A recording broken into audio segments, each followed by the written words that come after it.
Bonjour à toutes et à tous et bienvenue sur La Charnière pour une nouvelle vidéo. Je suis avec Julien, comme toujours. Julien, comment ça va? Ça va et toi? Bah écoute, ça va super. Et aujourd'hui, une vidéo un petit peu plus tranquille, un petit peu plus posée.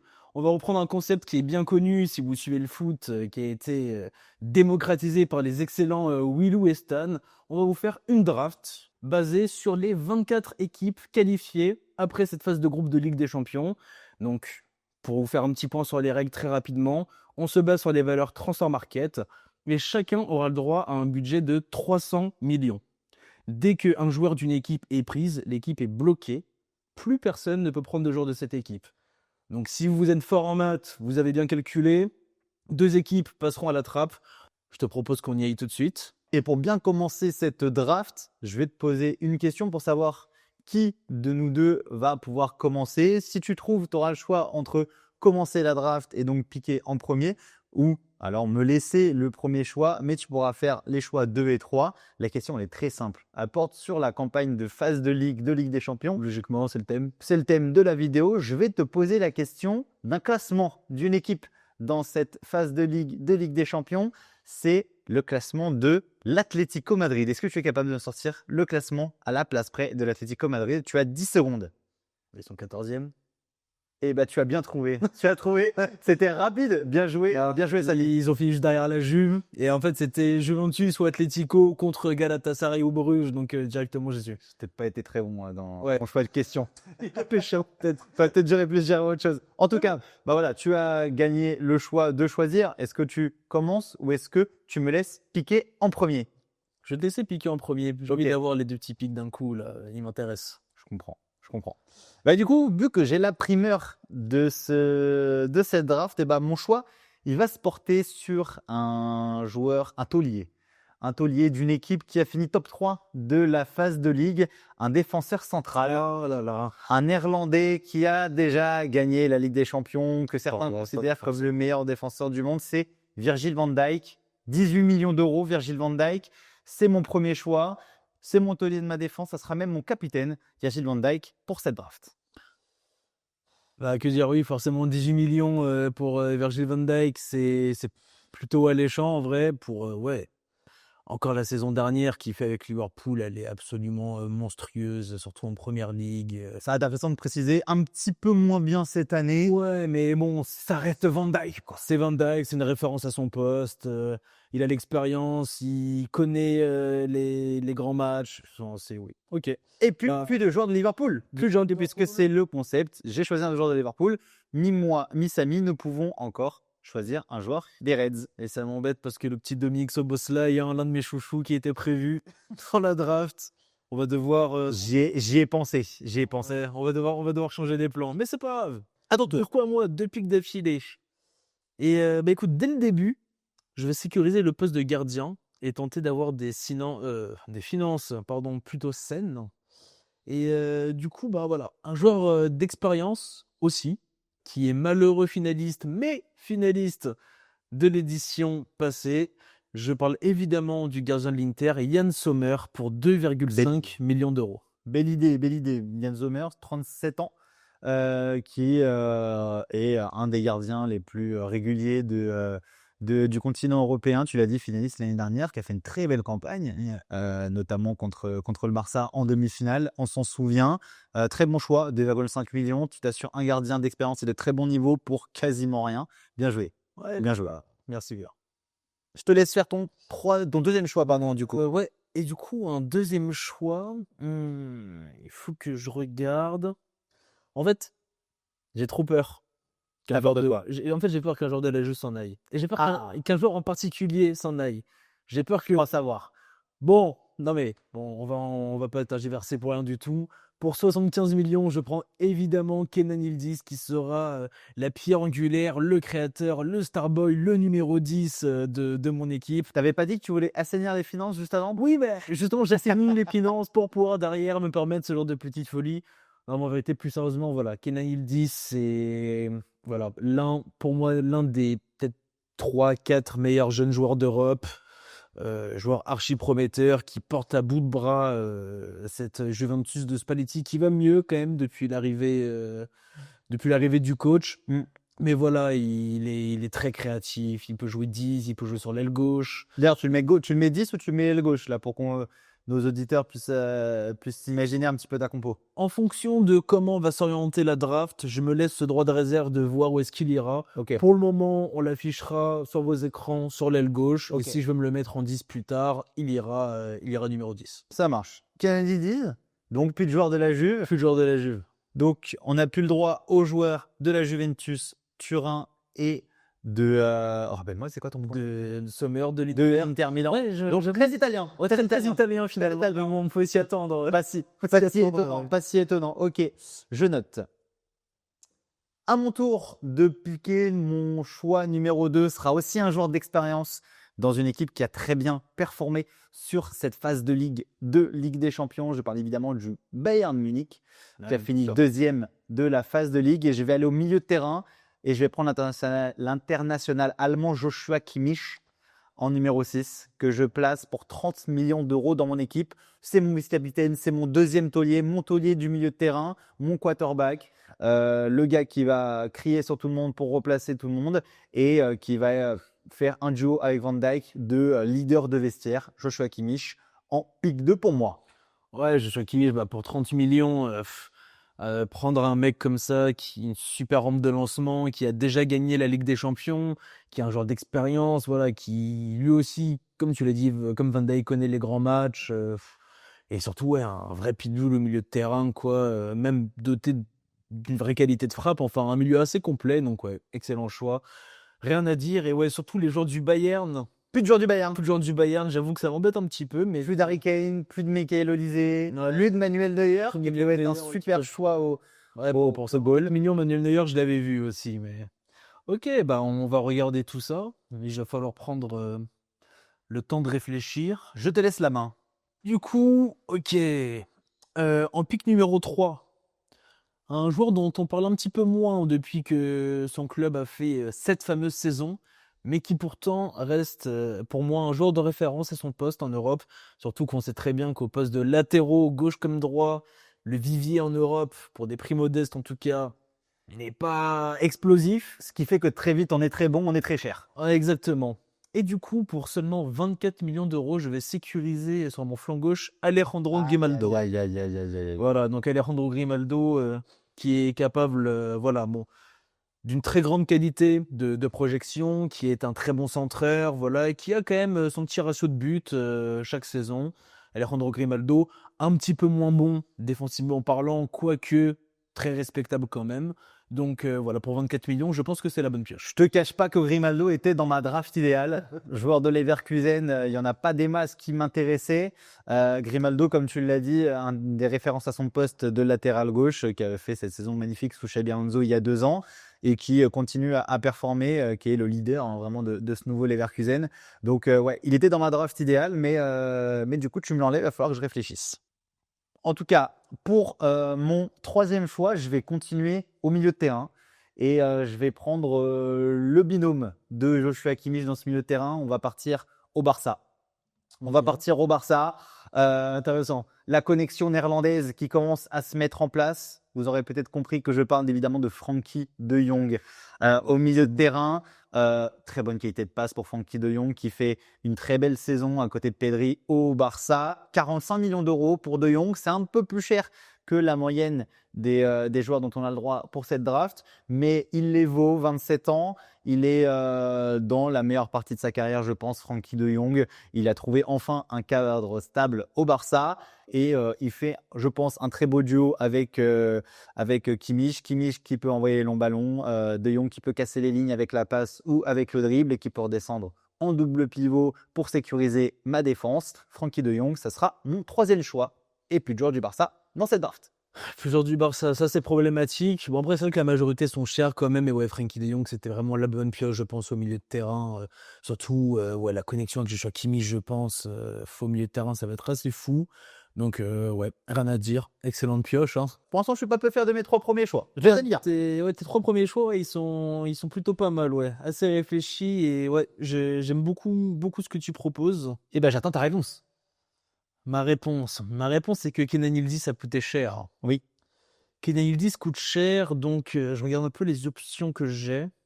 Il y a peut-être une DA sur laquelle j'aimerais partir, j'en suis pas encore sûr. Je vais me sécuriser un attaquant D'accord. à prix modeste, mais qui est un attaquant performant quand même, bien qu'il ne fasse pas l'unanimité. Je parle de Luis Suarez Ok. du Sporting, voilà, connu de notre Ligue 1, ancien de l'Olympique de Marseille. Pour seulement 22 millions, Luis Suarez, voilà, un nouveau vent de fraîcheur depuis son arrivée au Portugal. Euh, Lui qui à Marseille a connu Je crois des qu'en phases. championnat, c'est 19 buts en 17 matchs à peu près Ouais, ouais, pour ou Luis Suarez. l'inverse, 17 buts en 19 matchs. 4 buts, il me semble, en Ligue des Champions. Un joueur très efficace. Et surtout, une manière de récompenser le top 8 du Sporting, Bien sûr. quand même, en vérité. Lui qui a été vraiment prolifique et un homme fort, le fer de lance de cette équipe. Ouais, ça 17 buts en 19 matchs pour Luis Suarez, qui est clairement l'atout offensif numéro 1 du Sporting. 4 buts en Ligue des Champions, comme tu l'as dit. Bon choix, 22 millions. Tu t'offres un attaquant prolifique pour pas trop cher. C'est pas mal. À mon tour, j'hésite. Est-ce que je partirais sur de l'attaque? Est-ce que je partirais sur... j'hésite. Je sais pas qui partir. Ok, je vais le sécuriser maintenant. On va parler d'un autre club qui a très bien réussi sa phase de ligue.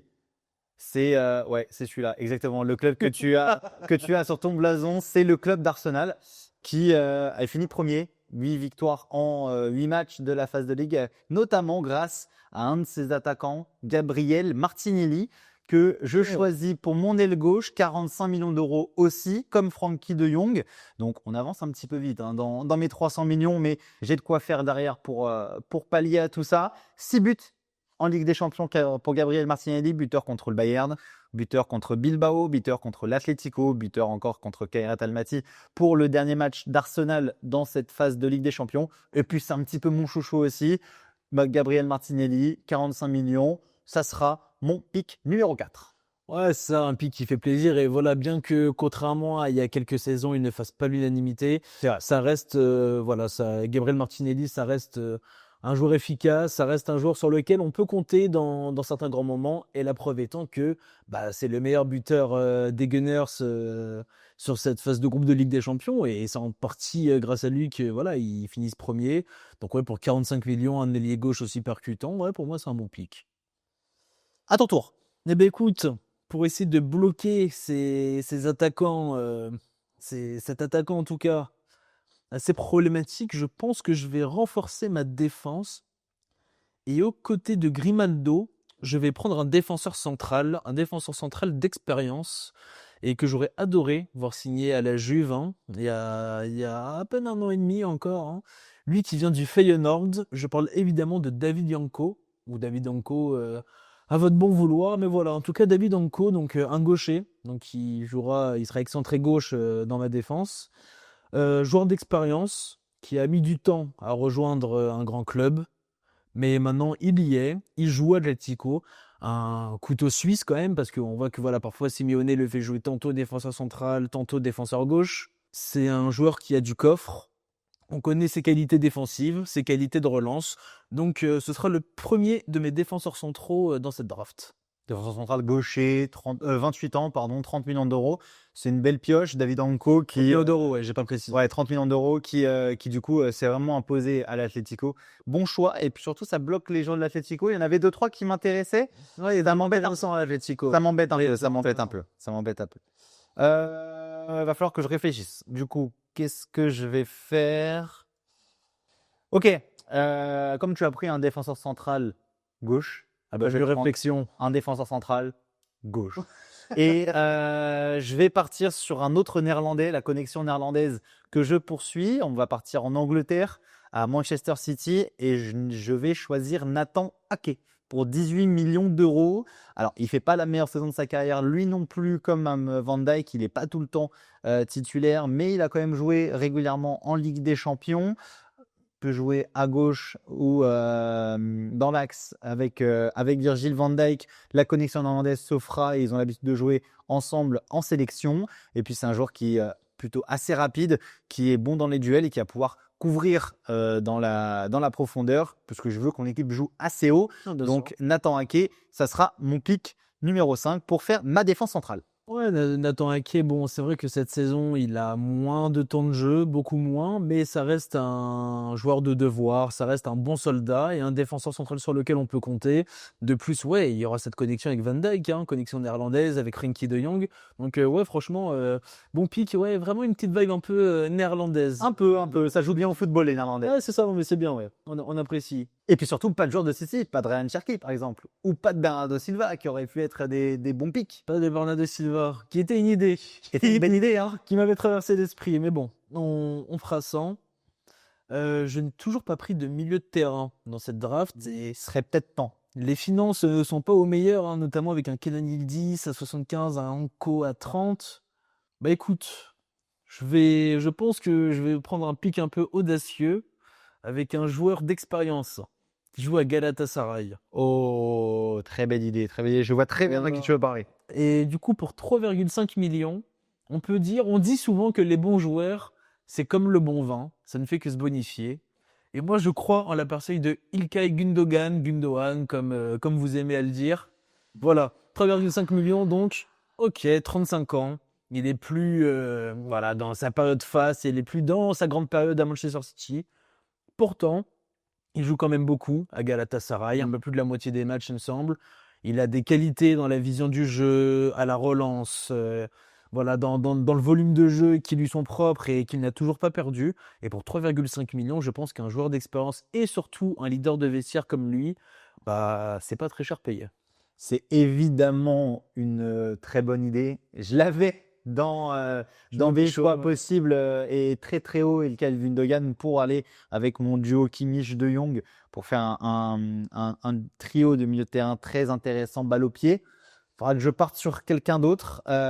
Ok, je vais réfléchir. En tout cas, avant de continuer sur mon milieu de terrain, je vais renforcer mon attaque. Et je vais partir sur le côté droit avec ma plus grosse folie sur cette draft. Je vais partir au Real Madrid. Ok, Au Real Madrid, ouais, forcément. je vais partir au Real Madrid et je vais aller chercher un Brésilien, Ah là là. 60 millions d'euros pour Rodrigo, qui ne fait pas encore là la meilleure saison de sa carrière, certes, mais qui est un joueur qui a prouvé qu'on pouvait compter sur lui dans les très grands moments.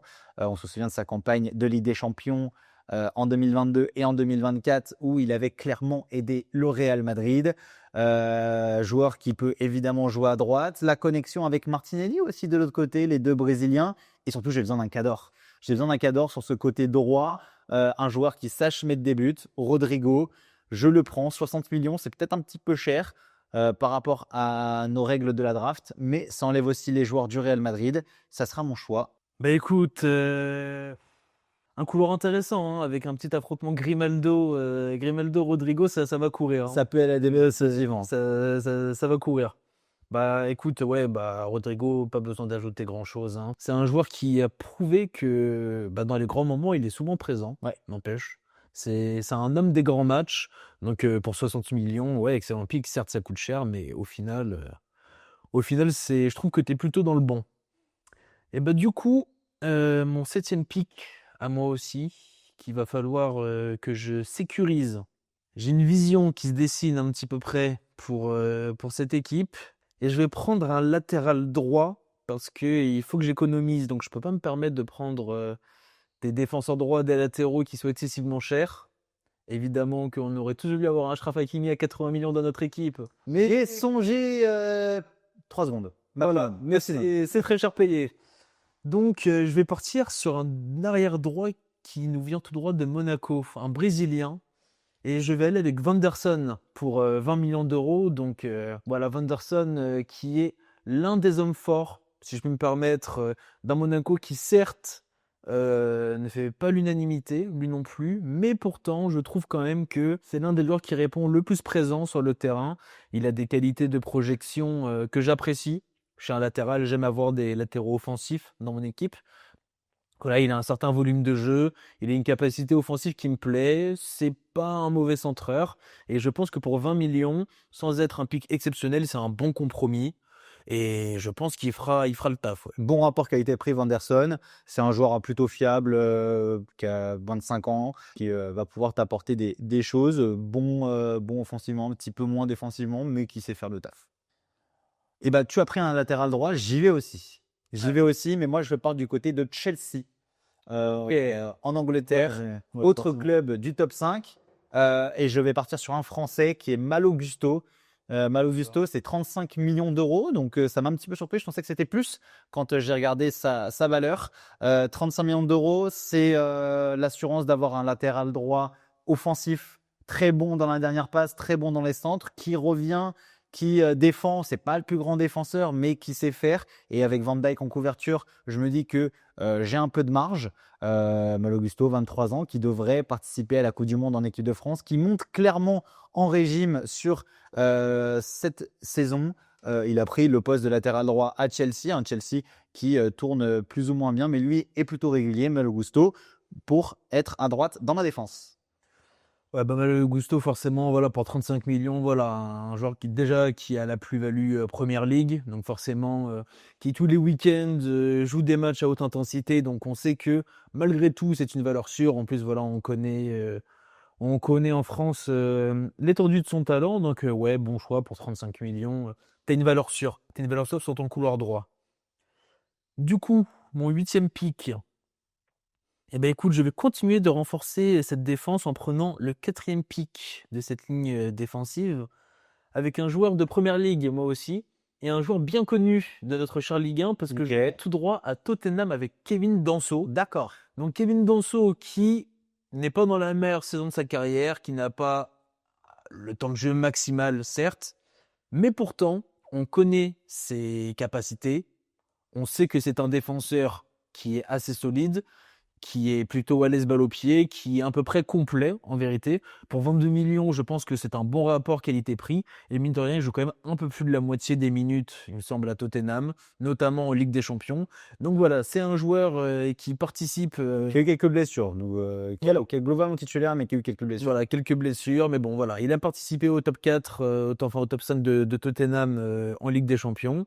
Et voilà, joueur de Première Ligue, dans tous les cas, on sait que c'est une valeur sûre. Et du coup, je pars avec lui. Et du coup, tu le mets axe droit avec Anko axe gauche. Je le mets axe centre. Axe centre, d'accord. Axe gauche. Peut-être une défense à 5 du coup. Peut-être. Non, justement, j'y réfléchis. D'accord. On va voir. On se laisse la possibilité. On va voir comment ça s'oriente. J'entends. On verra. Eh ben écoute, ça commence à être compliqué. Plus beaucoup de clubs disponibles. Néanmoins, je vais partir en Allemagne pour mon dernier pic défensif. Moi, je reste sur une défense à 4. Il me manque mon latéral gauche. Je vais le prendre au Borussia Dortmund et il s'appelle Rami Bensebaini. 7 millions d'euros pour l'Algérien Bensebaini qui a gagné son poste de titulaire globalement au Borussia Dortmund, qui est un joueur plutôt fiable, plutôt régulier en défense, qui est plus un défenseur qu'un contre-attaquant, qui n'a pas une énorme pointe C'est vrai de vitesse. qu'il a tendance à être titularisé surtout en défense centrale à Dortmund. C'est ça. Mais voilà, on sait qu'il est latéral gauche de formation. Je tiens à préciser que parmi nos connaissances, tu vas te faire des puissants ennemis. C'est vrai qu'on a une connaissance en commun qui est supporter de Dortmund et qui, je pense, déteste viscéralement, on peut le dire, Rami Bensebaini. C'est pas moi qui l'ai pris. C'est pas moi qui l'ai pris, tu pourras rien me dire. Mais voilà, 7 millions d'euros. Tu l'as dit tout à l'heure, quand tu as pris Grimaldo, les latéraux gauche, il n'y en a pas pléthore en Europe. À prix acceptable en tout cas. À prix acceptable, 7 millions d'euros, on est bien en deçà de la moyenne qu'on a le droit par joueur pour cette draft. Et comme j'ai fait 2-3 folies, il me faut bien des joueurs un peu moins chers, Rami Bensebaini, qui en peut en plus plutôt fiable sur les pénaltys, donc ce sera mon tireur de pénalty. Et pour 7 millions, je pense qu'à 30 ans, l'Algérien complète une belle défense centrale. Une belle défense à 4, pardon. Ok, c'est effectivement un très beau pic. C'est un très très beau pic. Et là, moi, maintenant que je suis en train de regarder, alors je vais refaire mes comptes très rapidement. Ok, alors, après avoir fait les calculs, là, j'ai actuellement 8 joueurs et je suis à 199 millions d'euros. Il me reste donc 101 millions d'euros pour 3 joueurs. C'est pas mal. Moi, je suis un peu plus ric-rac. Après ce pic de Rami Ben Sebaini, je suis à 251 millions d'euros. Donc, il me reste plus que 49 millions d'euros pour remplir les trois derniers postes ouais, qui me restent pour finir cette draft. En fait, tu sais, Julien, pour moi, la beauté du football, c'est aussi la beauté des prises de risques. J'entends. Et tu vois, là, il me reste 101 millions pour 3 joueurs, et pourtant, j'ai cette envie, au fond de moi, d'avoir un nouveau coup d'éclat. Guildy, ça me suffisait pas. D'accord. Et bah du coup, je vais prendre un autre joueur à 75 millions, Ok. et je vais aller du côté de Newcastle, avec un joueur que j'aime beaucoup, en la personne de Sandro Tonali. Donc, qui va intégrer mon milieu de terrain aux côtés de Ilkay Gundogan. Donc Tonali qui, bon, voilà. On peut en penser ce qu'on veut. Pour moi, c'est un joueur qui est archi complet. C'est un joueur qui a un volume de jeu absolument monstrueux. C'est un joueur qui est incroyable en termes de qualité de passe, de vision de jeu. Il sait se projeter, il sait défendre. Il peut occuper la pointe basse, il peut jouer numéro 8. Pour moi, voilà, c'est un des hommes forts de cette équipe de Newcastle. Dès qu'il peut titulariser, il joue. Ce sera aussi l'un des hommes forts de l'équipe nationale d'Italie qui a cruellement besoin de joueurs de son calibre. Donc Sandro Tonali pour 75 millions, ça rentre dans mon équipe. Et là, tu me tires une balle absolument délicieuse entre les deux yeux. Puisque je ne peux plus sélectionner Nick Pope, qui était mon gardien pour cette draft. Et là, tu me fais mal. Là, tu me fais mal avec ce choix. Tu me fais très mal avec ce choix. Après, il reste d'autres gardiens qui ont performé en Ligue des Champions. Bien sûr. Je vais réfléchir à qui je peux mettre à sa place. Pope qui était pas cher, il me semble. 9 C'était millions. 7 millions d'euros, exactement. 7 millions d'euros pour Nick Pope, ouais. C'était pour ça qu'il m'intéressait fort. Mais ok. Et bah du coup, je vais partir sur un club dont on n'a pas encore parlé, ce qui peut être assez paradoxal puisque c'est le club champion en titre de la Ligue des Champions. Il fallait que ça tombe. Il fallait que ça tombe. On parlait de gardien. Du coup, je vais partir sur un gardien qui était titulaire au dernier match de Ligue des Champions du PSG. Je vais prendre Matvei Safonov pour 15 millions d'euros, qui sera mon gardien du temple. Alors, ce n'était pas mon premier choix, mais du coup, les gardiens pas chers, il y en a plus beaucoup dans les équipes qui nous restent. Il a gagné sa bataille avec Lucas Chevalier, en tout cas au moment où on parle. Matvei Safonov, gardien qui a gagné du coup la Ligue des Champions l'année dernière, même si il était dans l'ombre de Gianluigi Donnarumma. 15 millions d'euros, on a vu ses qualités, notamment sur les tirs au but. Pour une campagne de Ligue des Champions, ça peut aider. Ça sera mon gardien, Matvei Safonov, 15 millions d'euros. Ouais, Matvei Safonov, c'est deuxième gardien du Paris Saint-Germain, actuellement au coude à coude avec Lucas Chevalier.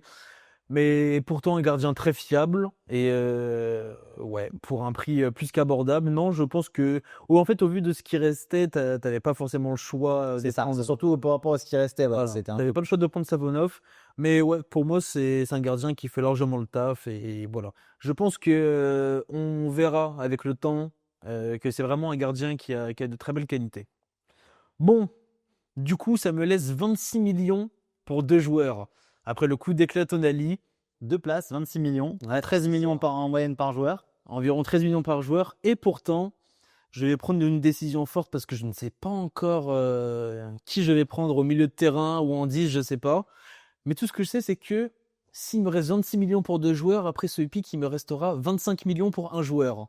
Parce que je vais prendre mon troisième et dernier défenseur central pour 1 million d'euros en la personne de Otamendi. Voilà, alors c'est pas forcément un joueur que tout le monde porte dans son cœur, à juste titre, mais ça reste un joueur d'expérience qui joue l'extrême majorité des minutes à Benfica, qui est un leader de vestiaire, qui a l'habitude de jouer des matchs à forte intensité, qui a l'expérience des grandes échéances, et voilà, et pour affronter une équipe aussi qualitative que la tienne, je pense qu'un petit Otamendi en défense à côté de Anko et Danso, c'est pas cher payé. Ça fait une défense avec des défenseurs durs sur l'homme, comme on dit. Exactement. Mais quand même, une certaine qualité dans la relance Bien avec, par exemple, Anko ou quoi. Et pour ce qui est de la projection offensive, on a des joueurs en la présence de nos latéraux. Mais je reconnais bien là l'esprit italien. On joue le catenaccio, 5 défenseurs. On est là, Voilà, bah, on est italien jusqu'au bout en fait. Du côté il faut respecter les cultures qui nous ont vu grandir, si tu veux. Donc voilà. Bon, Benfica restait peut-être l'équipe la plus intéressante parmi les équipes qu'on n'avait pas encore piquées, pardon, dans cette draft. J'avais encore un ou deux joueurs de Benfica qui pouvaient m'intéresser. Ce n'est plus le cas. Je vais alors partir en Belgique au club Bruges pour faire mon troisième milieu de terrain qui ne sera nul autre que Hans Van Aken. Bien sûr.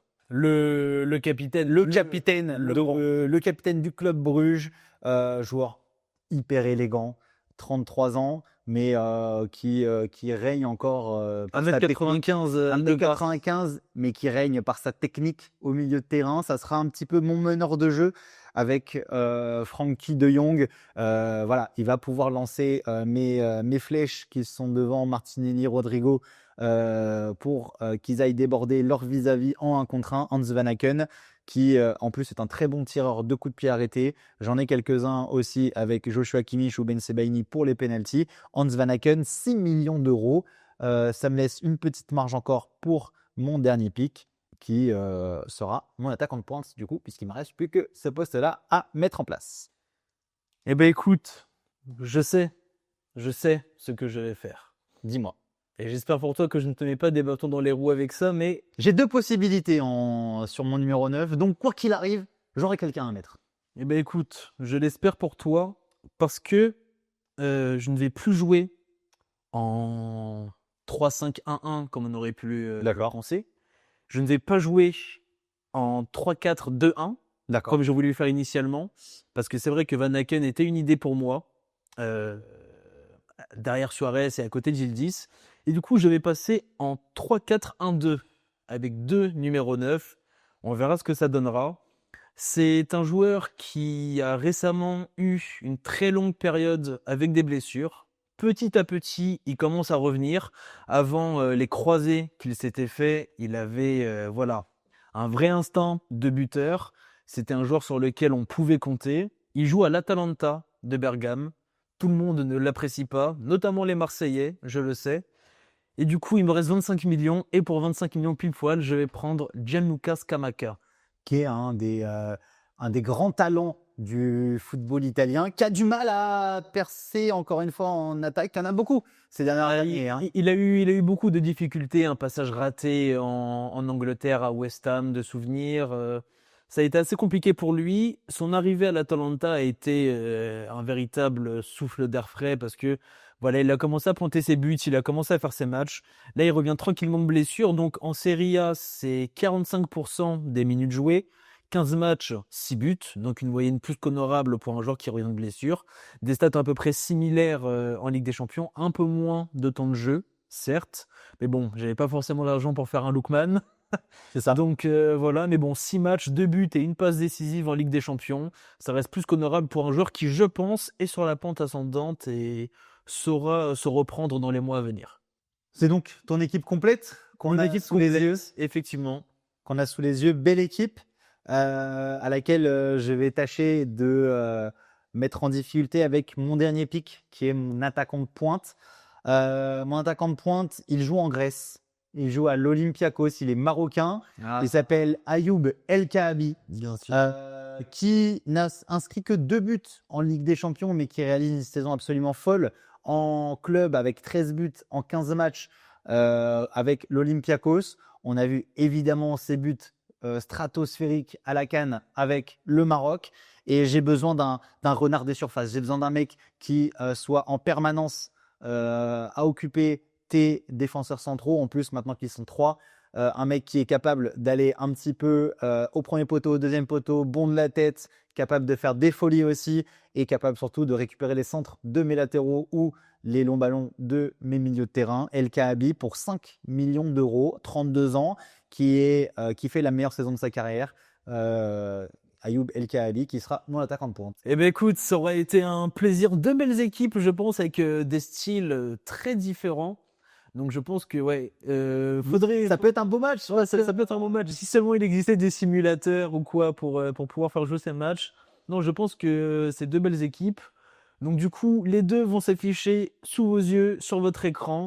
Donc à vous de nous dire, dites-nous en commentaire, pour vous, laquelle des deux équipes gagnerait et sur quel score s'il y avait un match. Plutôt team Samy, plutôt team Julien. N'hésitez pas à nous dire aussi, vous, des pépites qu'on n'aurait pas